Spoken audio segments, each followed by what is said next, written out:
All right. Good afternoon, everyone. I know more and more people will join and we'll just admit as the time goes, but for the interest of time, I want to be sure to go ahead and get started so we can give you this important information and make sure that you are able to get your afternoon back. My name is Kenita Williams, and I want to welcome you to your Southern Education Leadership Initiative Prospective Fellows webinar.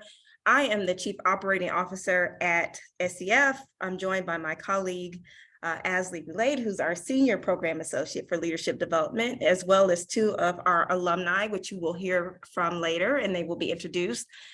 We know this is a very busy time, wrapping up semesters as well as gearing up for holidays. So we just want to thank you all for joining. We don't take that lightly. We don't take your interest lightly, and want to go ahead and get into the information. So Asley, you can go to the next slide. So here's just a little bit about how the flow for the next hour will go. I will start by giving just a little bit of a brief snapshot of SEF as an organization. That will be followed by an overview of the SELI Fellowship. We will then transition into what I think is the most valuable part of today's discussion, and that's hearing from our SELI alum firsthand about their experience. Lastly, we'll give a little bit more overview of the application process and then open for Q&A. Just a quick note about Q&A. We're going to ask that everybody, just because we're recording, that you remain on mute. And if you have questions throughout, use the hand raise feature, but we will have a specific portion at the end for Q&A if you want to save them for that time. And Asley will be monitoring the chat box throughout if there are any pressing questions. But again, I know this is a busy time, so let's go ahead and jump right into the meat of the content. So I think it's important to start any presentation by just giving a snapshot of the organization that's leading the fellowship. I think that's critical that you are aware of and know what we stand for, who we are, our mission, and our values. I am hoping that many of you have already done your research on the organization, and this would be a review, but just in the way of a quick snapshot. As some of you may know, the Southern Education Foundation was founded in the wake of the Civil War to ensure that the newly emancipated population were educated. So for over 155 years, this is a milestone year, 155 for us. We are the oldest education civil rights organization in the nation, working for over a century and a half to advance education equity in the South and really just increase access and opportunity for our most underserved student populations. And today we continue this work by operating across a 17-state footprint, those 15 states that are traditionally considered the American South, with a few in the North, Maryland, if you want to count that as North, Missouri, Delaware, they're also in our region. And we work to promote equitable policies and practices in the South. And we do that through government affairs and advocacy. We do that through research and policy, and importantly, through leadership development, which SELI falls under that branch. And we hope that will result in what we call racial equity. And actually, we're moving more to a justice framework, a racial education justice framework. And that is that race and class are no longer a reliable predictor. I see the chat. That race and class are no longer reliable predictors of student success, and that students, no matter who they are when they enter school buildings, get what they need when they need it to attain a high quality education that propels them to opportunity-rich lives that they deserve. So we also, importantly, we operate across the entire education continuum. So we do early learning, we really focus on K-12, and we do post-secondary and some workforce development. And that's critical because that means our SELI fellows can be placed with any number of organizations and work with any number of education issues that are that they're interested in. So next slide. So I mentioned that leadership development was one of our main prongs or strategies for the organization. And it's actually been one of our longest standing portfolios of work. SEF has a long legacy of leadership development work. And really for the overwhelming majority of our 155-year existence, we've worked on developing and cultivating the capacity of promising leaders to really rise to the challenge and be at the helm of creating an education system that works for all children. Just an interesting fun fact that we share here, you see pictured is W.E.B. Du Bois, who actually was SEF's very first fellow in 1903, and we played a really critical role in supporting his important renowned work, The Souls of Black Folks. So again, leadership development is really part and parcel to SEF's DNA. So it's only natural that we would be intentional about promoting and cultivating leaders in our mission today. So next slide, Ashley. So just a little bit more, and then we're going to get into SELI, about just our theory or our approach to developing leaders. We have adopted what we call a double helix model for leadership development. And in our opinion, any effective leadership development takes a two-strand approach.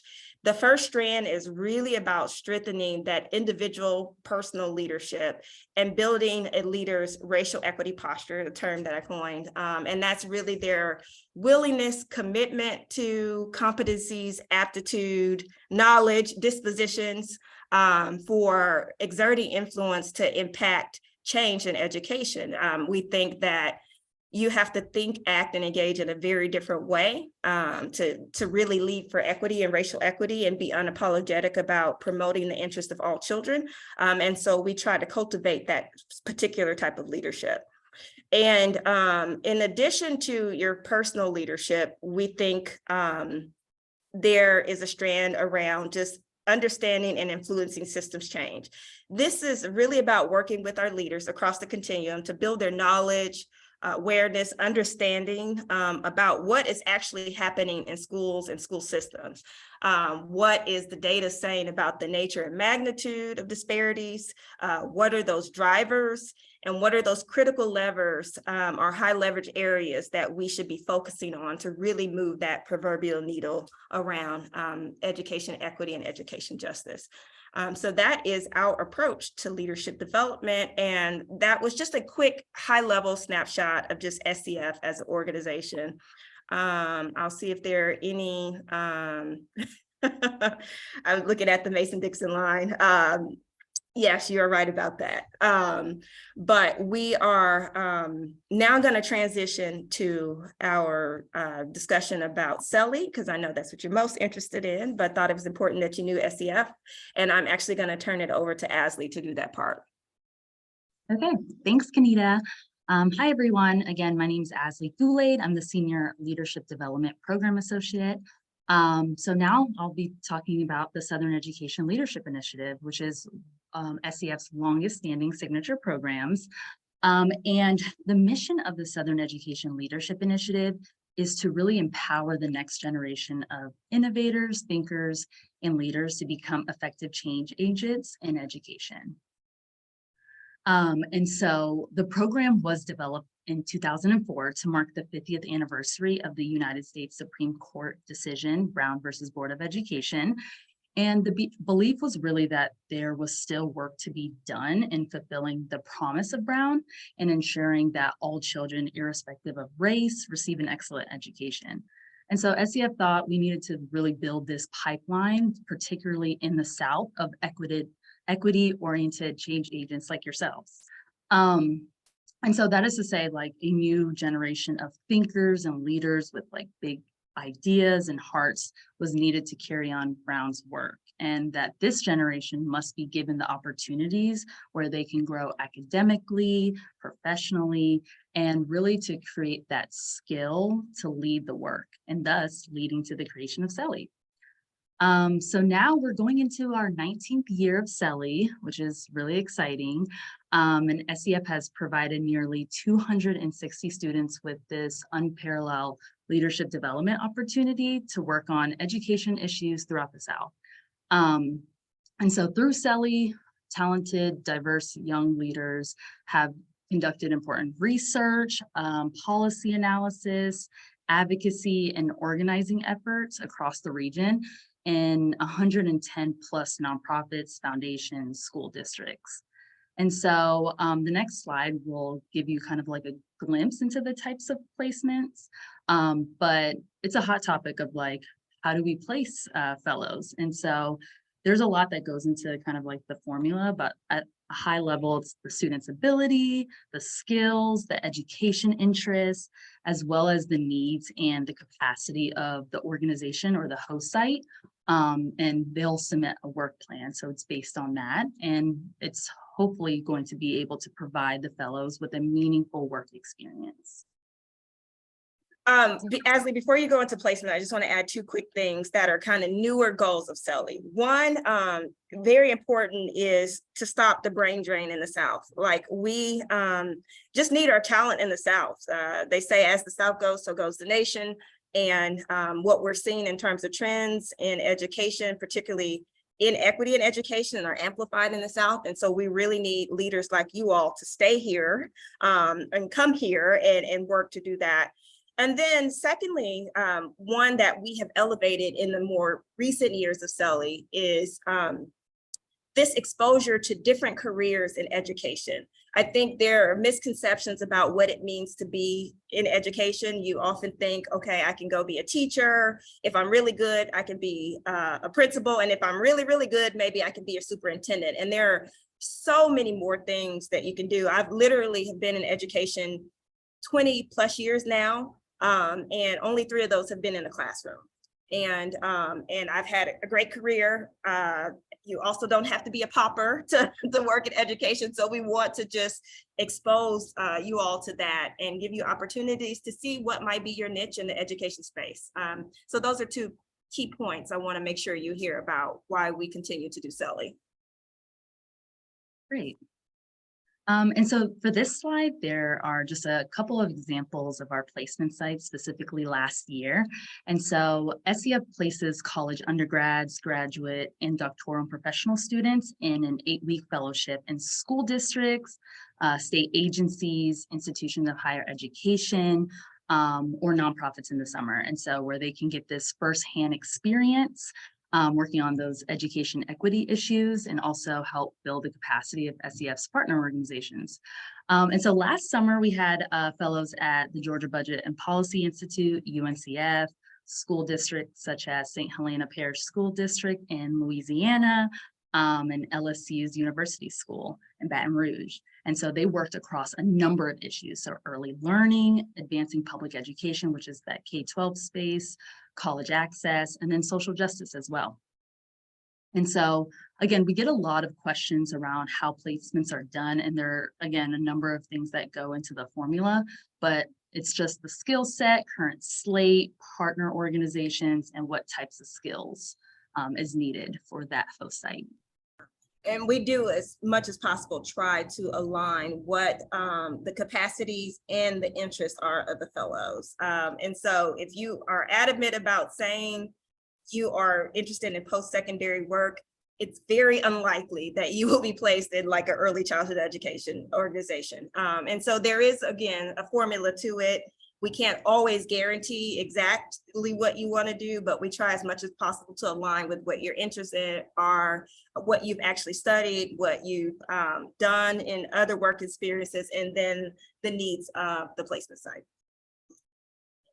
And we'll speak more about like the application process, but in that Google form, it's really the time where you're able to speak to like the interests and your skill set and how we can best match you. So it's a meaningful work experience this summer.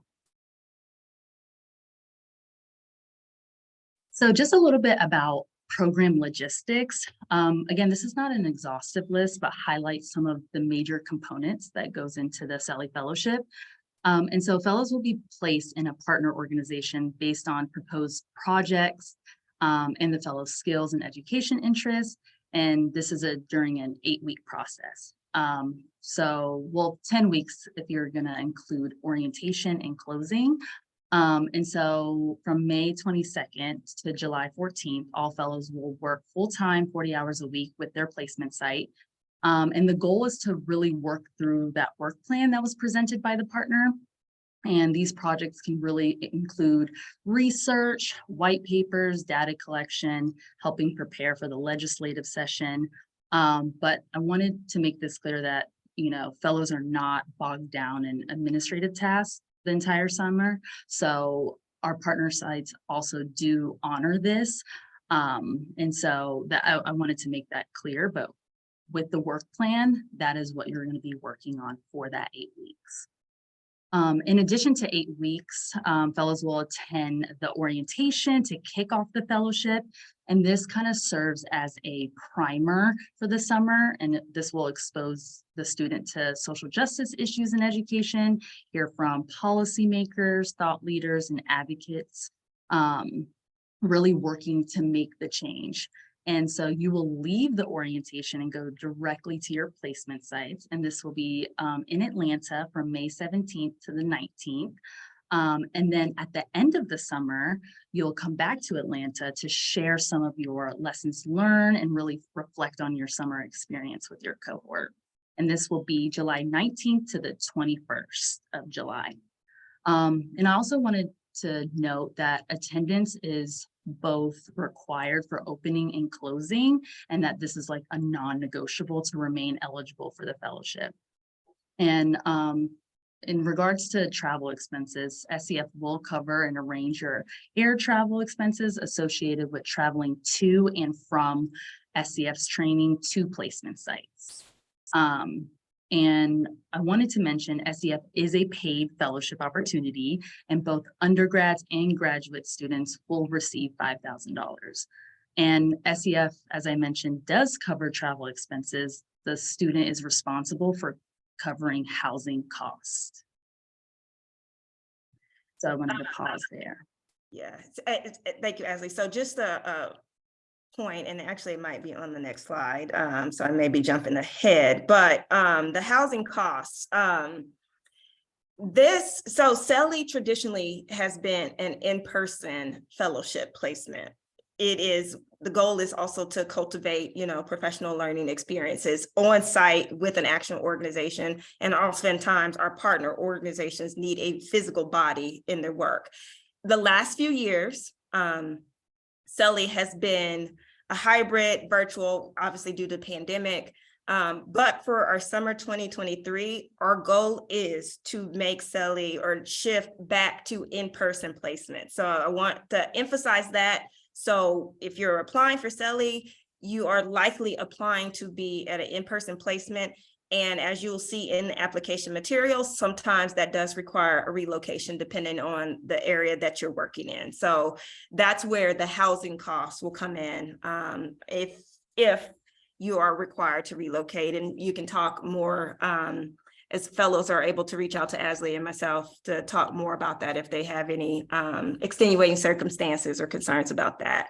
But do want to emphasize in-person placement with a possibility of relocating. And so you should really take those things into consideration as you're doing your application. Thanks, Kanita. So SELI eligibility. So SELI is for students. So you must be currently enrolled in an undergraduate or a graduate level program. The general age is between 20 and 35 years old to qualify for the program. However, if you fall outside those parameters, you're still encouraged to apply. Additionally, students must be equivalent to a junior in college by the time your fellowship placement starts, and that's for undergraduate students. All majors are accepted, but you must be having demonstrated an interest to social justice and/or education policy and practice. So be sure to mention those things when you submit your application, and there'll be plenty of opportunities to mention that in the short essays or the video response.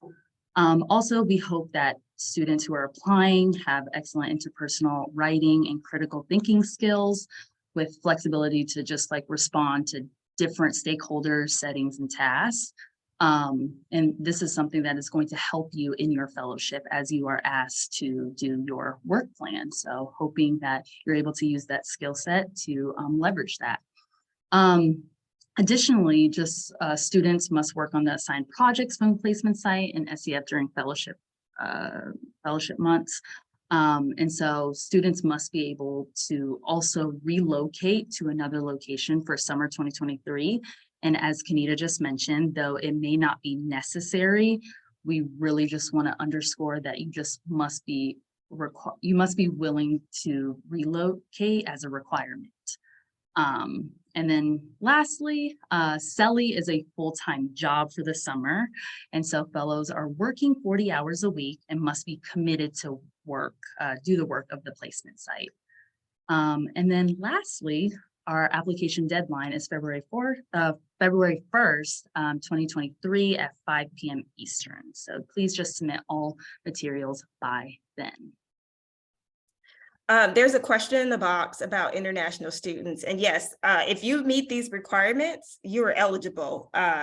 But what is not on here, which we probably need to note to put on our next year webinar, is that there needs to be an explicit connection to the South. So either you're from the South, born and raised, or you go to school in the South, but there needs to be some connection. Occasionally, case-by-case basis, we do admit students that are not in the South or have a connection to the South, but has shown some interest in there.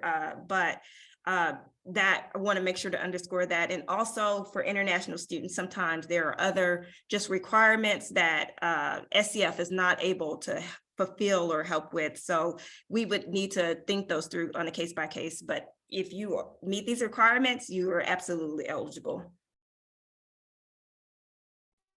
Awesome. Move on to the next slide. Okay, so now I have the pleasure of introducing to what I think and feel is the most valuable part of the webinar today. And so during this segment, you will have the opportunity to hear from two of our alumni on their experience, and they're going to share more about themselves and about their summer experience last year, or this past summer, getting ahead of me. So without further ado, I'd like to introduce our speakers for today. First, you'll hear from Caitlin Sanders, who is a current grad student at the University of Georgia, who was a 2022 SELI Fellow and was placed at Georgia Early Education Alliance for Ready Students, also known as GEARS, and followed by is Kendrick Holder, who was an undergraduate student at the time of applying, who was also a 2022 SELI Fellow and was placed with us at the Southern Education Foundation. So welcome both.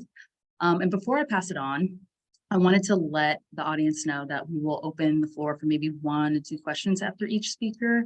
However, again, we will have a Q&A portion at the end, so feel free to hold the questions until then, or even drop it in the chat box. And me and Kenita will continue to monitor that as well.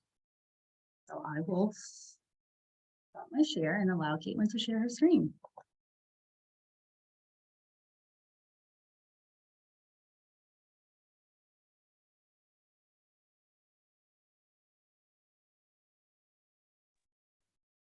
Okay, can everyone see?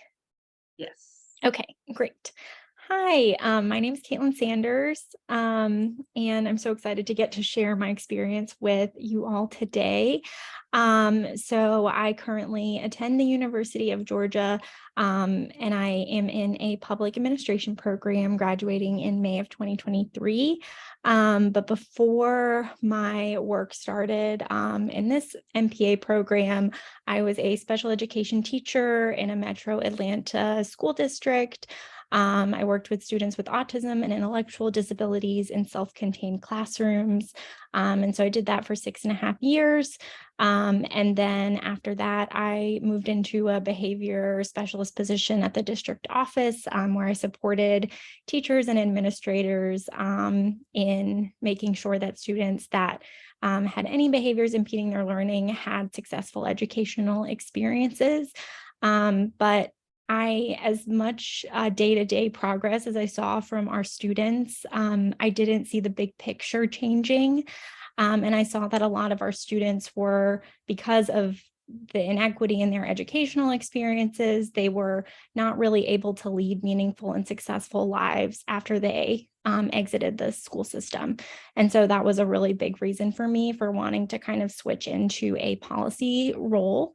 And SELI really gave me the opportunity to do that. SELI is my kind of connecting piece between both worlds, and it's kind of opened up a lot of new opportunities and experiences and a lot of new learning. So, all right. So I was placed at GEARS, as Asley said, and GEARS stands for the Georgia Early Education Alliance for Ready Students. GEARS is a nonprofit organization that focuses on policy and advocacy for Georgia's youngest learners, aged birth to 5. And they kind of work both with early education and then also healthy child development. So making sure that families have health insurance that they need and resources that they need to be able to care for their children.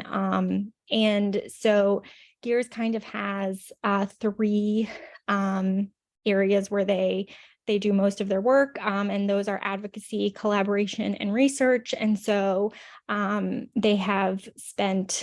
they've worked very hard to create strong relationships with other state agencies, nonprofits, school systems, and really leaders in the educational community to make sure that Georgia's youngest children aren't forgotten, because all of those children end up in a K-12 system. And so it's really important that we're preparing them for that experience. And so GEARS has a variety of programs that they implement every day. And some of those are specific to the Atlanta metro area, like PACT, Promise All Atlanta Children Thrive, where they're really making sure that inequities in education in early learning programs in Atlanta are minimized. And then another one that's been really, really important to me is the P3 fellowship, where they kind of are working to create kind of this continuum from pre-K to 3rd grade, that's when students' brain development is really it's most critical that we spend time teaching them how to read during that time, so that once they kind of get into that more complex curriculum after 3rd grade, that they can comprehend and make progress in those academic areas.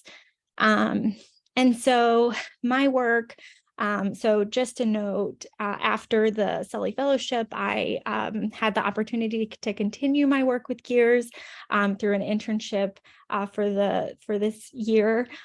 So it has been like the most incredible experience. And so my work this summer that's really transitioned into this semester has been research. And so I've facilitated focus groups of early education teachers in order to make policy recommendations to improve retention for these teachers. Right now, especially in Georgia, there's a shortage of teachers post-pandemic. This has been a huge issue throughout the country. And so, and the quality of the lives of these teachers are really, like, they're really suffering right now. And so to get to hear their stories firsthand has been humbling, because I thought that there were a lot of inequities in K-12 and doesn't really touch the inequities in early education. And so we've talked to over 50 early education teachers, and we have gotten over 300 pages of transcripts from those interviews. And so after that work, I coded all of the transcripts so that we were able to kind of create themes and really organize our policy priorities. And so this is the first report, and it just came out in October. So I've been so thankful to get to see it actually kind of come to fruition. And so this specifically was for Head Start teachers, but a lot of the policy priorities are being carried over to the legislative session this spring. So that's also been a really cool thing to be able to experience. Some of the other projects that I worked on this summer, I worked on one-pagers that kind of described Georgia's Youngest Children with Disabilities. Gears has been also very passionate about making sure that I have projects that appeal to my interests as well. And so all of the placement sites are so thoughtfully picked out. And so that they've also, as much as I've, wanted to help them, they've wanted to help me in my journey. And so I got to kind of talk about IDEA and Georgia's Youngest Children with Disabilities and how our funding in the state affects them. And then some of the other projects we worked on family-friendly workplace toolkit to support businesses in creating more family-friendly workplace practices, increasing childcare opportunities, increasing flexible work environments.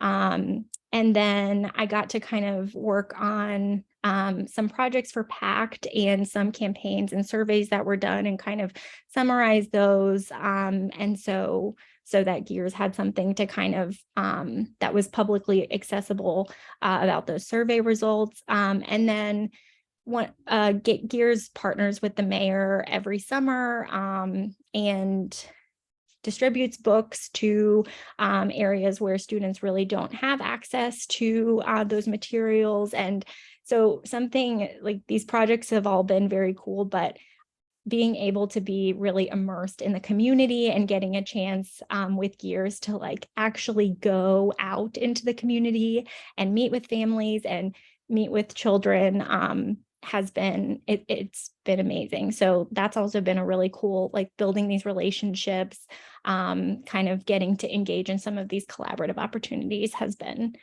wonderful.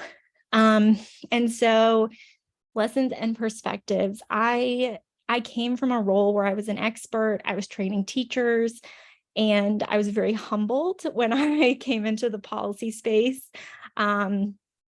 And as much as, my experiences is valuable and I've been learning how to kind of leverage it and use it in ways that will really support Gears and the work I'm doing. But it just, the more I learn, the more I don't know.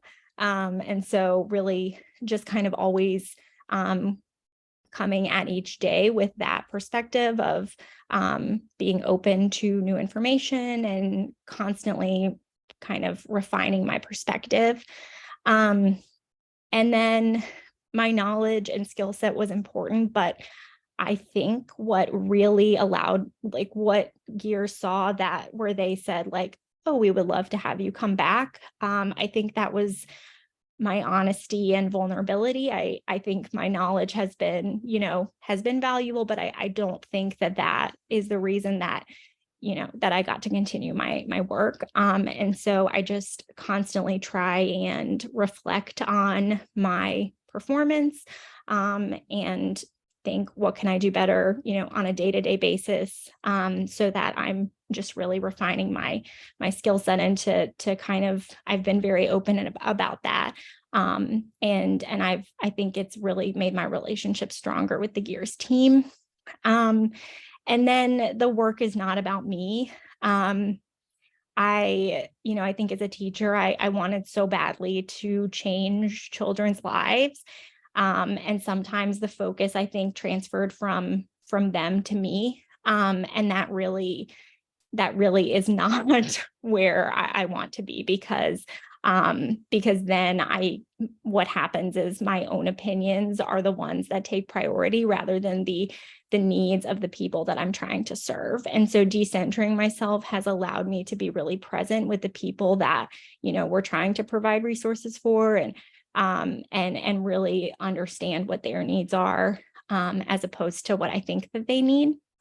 And then the work is never done. And I say this to just say, please always take care of yourself, because this is hard work. It's sometimes very, it's very intense. It can be very sad. And so just knowing that like, you're in it for the long game. And so you want to make sure that you're taking care of yourself and you're not, kind of running yourself into the ground, because we need you here and we need you here, for the long haul, so that you can make really great change. So thank you all so much. I'm gonna share Kendrick's presentation now. And while you're doing that, Caitlin, just one question to wrap up your presentation. Why would you encourage someone to apply for the fellowship? I mean, this has been a life-changing experience for me. The knowledge that I've gained from the Gears team and then the organizations that they've collaborated with, I don't know, like I'm getting some of that knowledge in my program at the University of Georgia, but it's really impactful to see it in practice and understand how it all is applicable. And then the experience with the other fellows was the people that, apply and that get into SELI are of such a high caliber that getting to learn from them and getting to, have them in my corner for the rest of my career is, I'm not sure how many opportunities there are to get to work with such amazing people. And so those two things, I would recommend SELI to anyone. Okay. And Thank you. Kendrick, the So floor. Okay, can everyone see Kendrick's presentation? Yes. Okay, Kendrick, I can flip through the slides for you. All right. Thank you, Caitlin. And thank you, Ashley, for the introduction. It's a pleasure to speak on behalf of the Southern Education Foundation as a 2022 SEF Fellow. Not only that, but being a alum of the SELI program has been like Caitlin mentioned, a life-changing experience. And I don't know how many of you on this call are music lovers, but I for sure am. And I wanted to do a sort of play on the Spotify Wrapped as they highlight sort of your best songs and experiences from the year. And SELI, without a doubt, has been one of my top 2022 experience. So yeah, come along for the ride as I tell you about my experience and the impact that it has had on my career and how it has guided my area of focus on what I'd like to pursue in my postgraduate studies. I do have plans to pursue my Juris Doctorate, my JD degree. But right now, in the meantime, I am currently a policy analyst with the Council of State Governments, the Justice Center, and it is a nonprofit organization based in New York. And in this role, I sort of provide expert guidance to states that are advancing new policies and practices to achieve public safety goals through the Justice Reinvestment Initiative. Excuse me. And through that program, we take a data-driven approach to improve public safety, reduce corrections, and related criminal justice spending, and use those extra savings to sort of strategize ways to decrease crime and reduce recidivism. And I say that and give you background on my current role because it plays a part in my studies. I am a recent graduate from the illustrious Alabama A&M University, which is a HBCU in Huntsville, Alabama, where I received my Bachelor of Arts in Political Science and a minor in History with honors. And participating in the SELI program, I really wanted to get that corporate experience, sort of real world practical job experience, as well as increasing my academic potential and increasing the knowledge that I have on racial equity, which is something I'm passionate about and has been sort of my longtime commitment in life, is to really address those social justice issues. And SELI provided that opportunity for me to focus not only on education equity, but see how there's an intersection between that and criminal justice reform and dismantling things and institutions like the school to prison pipeline and how we can sort of create strategies for dismantling those institutions. And not yet. No, you're fine. Just to talk a little bit about my placement site, I was graciously placed with the Southern Education Foundation, which is based in Atlanta, Georgia, which is my hometown. And as mentioned before, the little background about SEF, they have a legacy in addressing educational inequity, particularly in the South, which is where I was born and raised. I've since relocated up north, but I have a lot of ties to the South. And SEF takes a three-pronged approach to addressing these education inequities. I specifically work in the governmental affairs and advocacy department. And in that department, we sort of use research best practices to shape local, state, and federal policies to enact effective system changes for Black and low-income students in the South. And we do that by providing technical assistance and strategic support to policymakers, state educational officials, stakeholders, so on and so forth, who are looking to advance equity and access to higher learning environments. Next slide, please. My time with SEF, I engaged in a lot of work products to be produced. My scope of work particularly was focused around research and data collection. I was tasked with sort of creating a candidate contact sheet that was used for collecting the data on those running for gubernatorial and education commissioners in the South. And with that data, I developed communication tools to support project activities and engagement with influential stakeholders. And more so leaning towards the research side, I was tasked with researching recent legislative actions in the South, legislative topics that were focused on teacher diversity, school funding, early childhood education access, a lot of factors that heavily influence educational resources and in a whole impacts racial equity. And a lot of these work products that I were able to produce were meaningful, and I was able to become more informed about topics that I necessarily didn't have that depth of knowledge on. So it was a pleasure to be able to have that research and data collection really outline policies that were reflecting of not only the organization that I worked for, beliefs, but my personal beliefs as well. And another work product that I was able to produce was a survey that I put together based on the research and data that I collected from the educational laws and policies that were being passed in the South, and used that to create a comprehensive sort of analysis of the education platforms of the candidates running for gubernatorial and education commissioner in the South. And that survey, along with the comparison that I'm speaking on, really outlined the stance on critical education issues. And we were able to decimate that sort of side-by-side profile comparison to the public and really share that evidence-based research to inform voters on the upcoming election cycle and those who are running for elected positions. And it's a pleasure to be able to be a part of work that receives sort of national coverage, and a lot of political outlets use that resource tool as a way of informing the public around educational equity issues.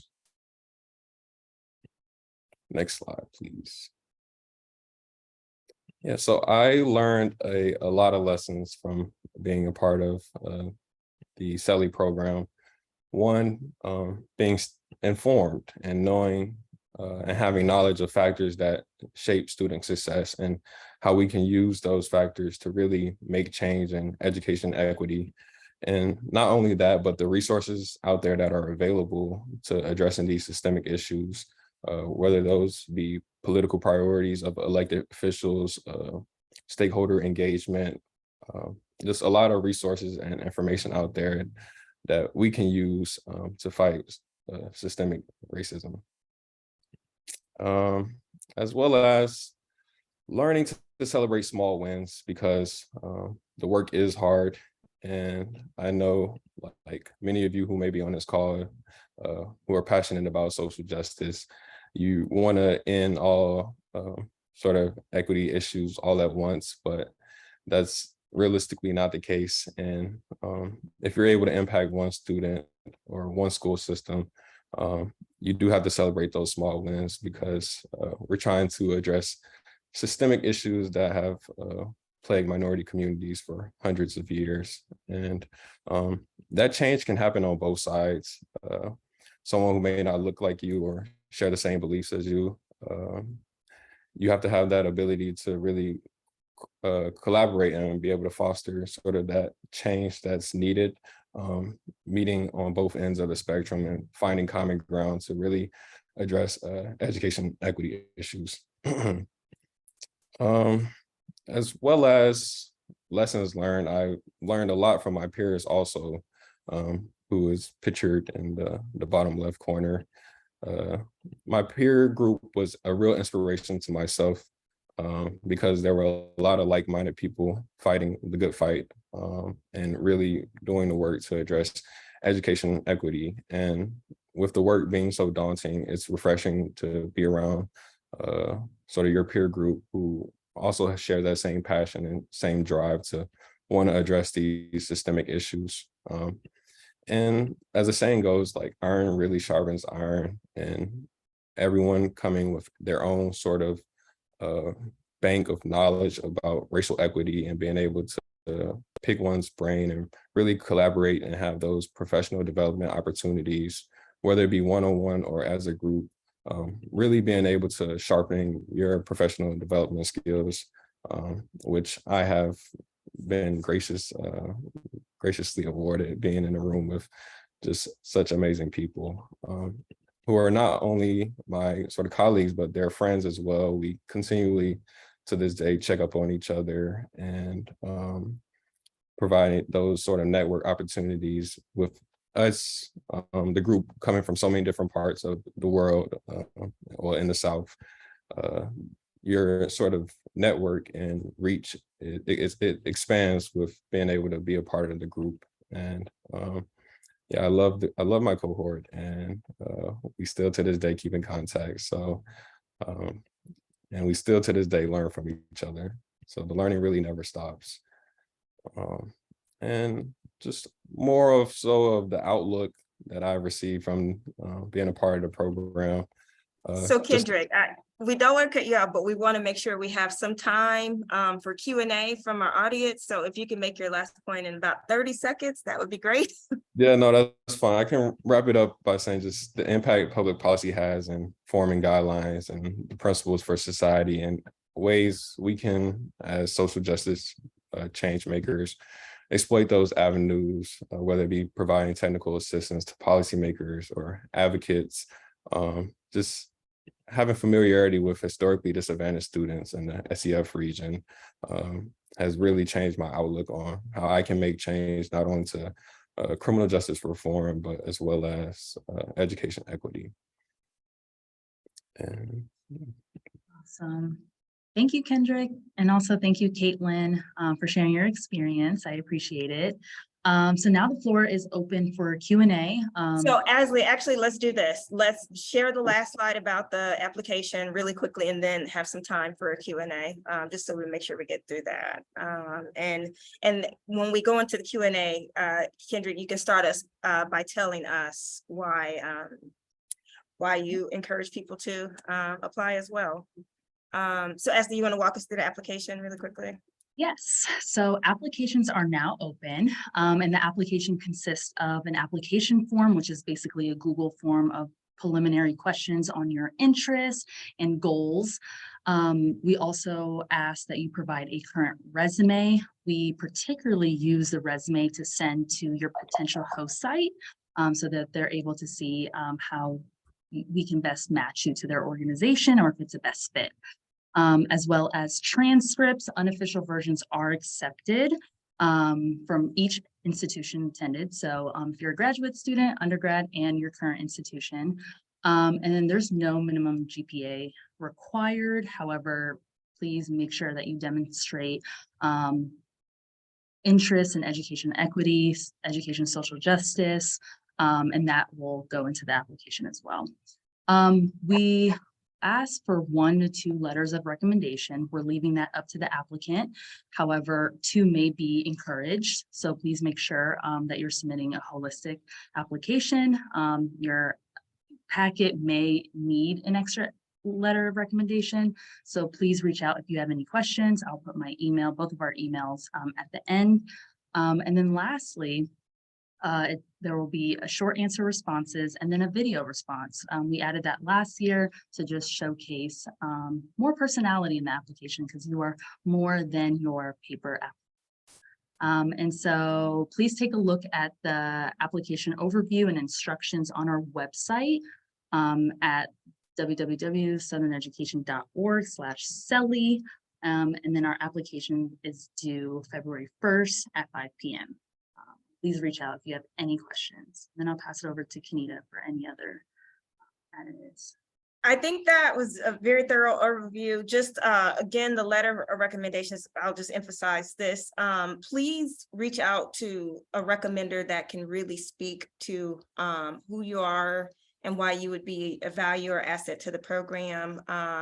Often these letters do make a difference, make or break an application, and you want someone that can really, elevate you as a prospective fellow. And so like the general kind of form letters aren't usually encouraged. So be thoughtful about who you ask to be your recommender. And we can go to Q&A. And at this point, since we're in question and answer, please feel free to even come off of mute and ask your question if you'd like to. Yep, I'm gonna stop the share so we can just.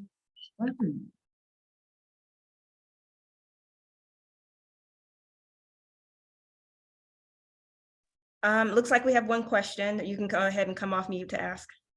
And we didn't want to slaughter your name, so please tell us your name. Will do. Good afternoon, everyone. My name is Jenna Boutraude. I'm a sophomore sociology major on the pre-law track at Spelman College from Silver Spring, Maryland. And I just have a few questions. Should I go one by one or just say them all at once? Go for ask your first question, and then we may go to another perspective. Okay. Go for it. Mm-hmm. So the first question is, having to pay for housing when relocated, do you all provide like housing options or like a list of, okay, these are all the possible housing in the area and these are the prices that you're looking at?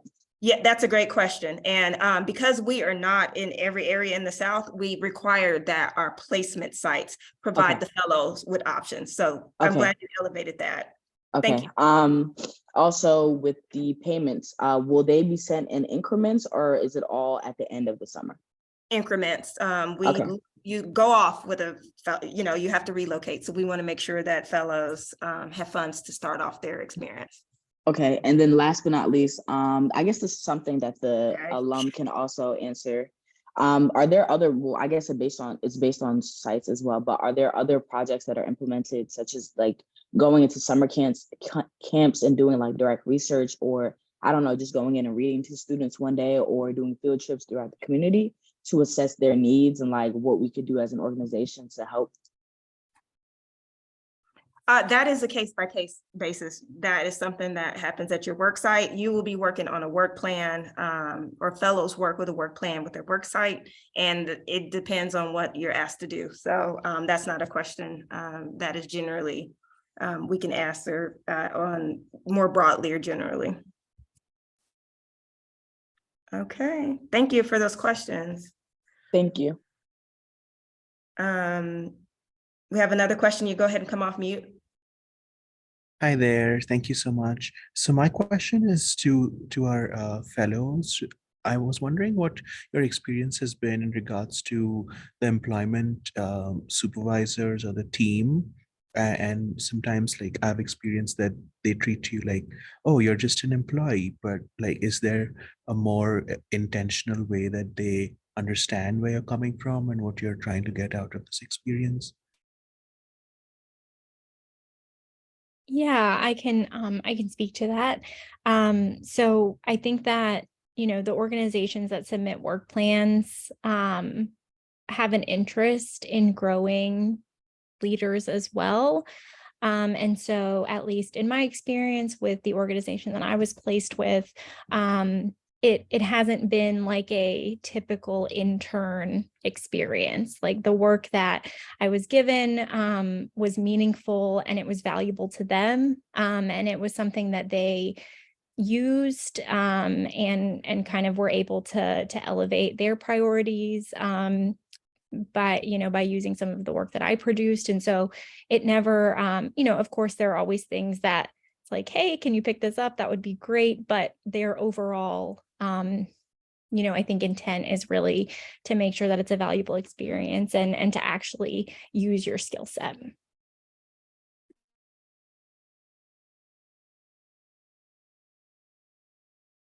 Hi, I have a quick question. My name is Ashley. I apologize for being late. I was on my way home from a doctor's appointment. I may have missed this, but how do placements work? Are the sites chosen for us, or?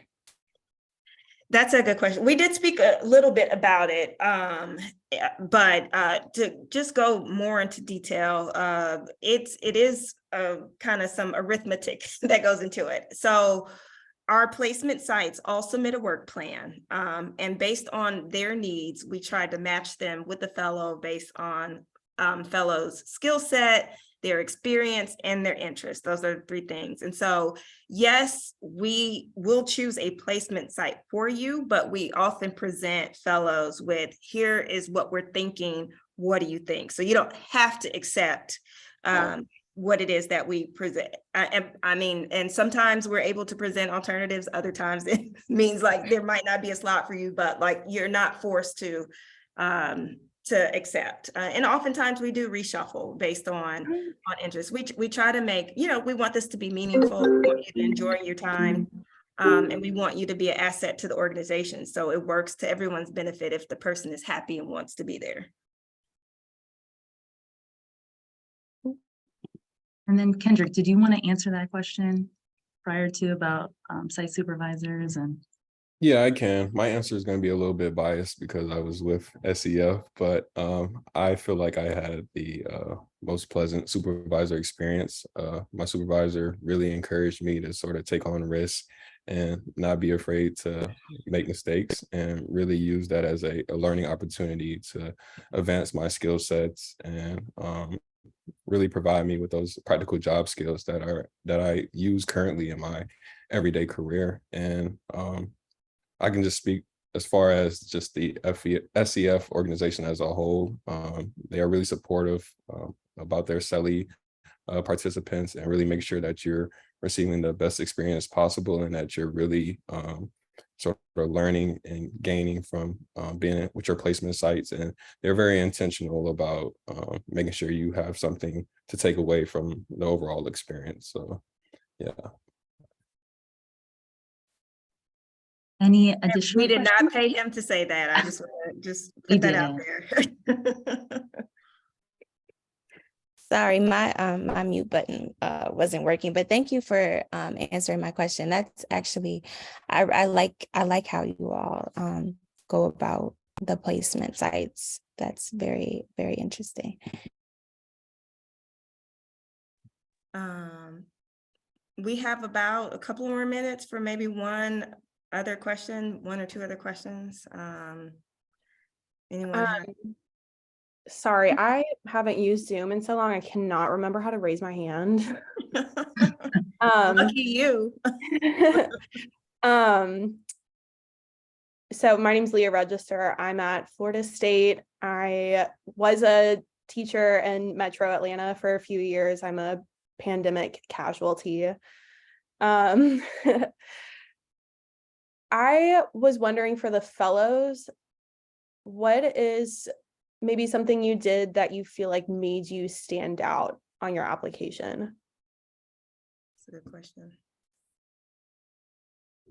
That's a good question. And for me, I believe it was sort of the passion that I alluded to for having that will to want to enact social justice and have those effective system changes for the minority community, which is something I've just always been passionate about. Growing up in the South, I've had a lot of personal experiences where people like myself weren't treated as fairly and as equal. And I really alluded to that in my interview, which is the overall mission of the organization is to provide those educational opportunities for the marginalized community.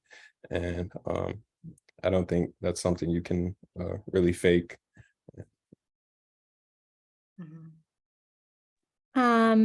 I thought the essays, honestly, the essay opportunities were a really great way to kind of, like Kendrick was saying, really highlight your passions and show how dedicated you are, but then also really talk about your experience and how that's kind of led you to these conclusions about inequities and how they really need to be targeted. I really appreciated that opportunity to kind of be able to explain and kind of talk about my experience.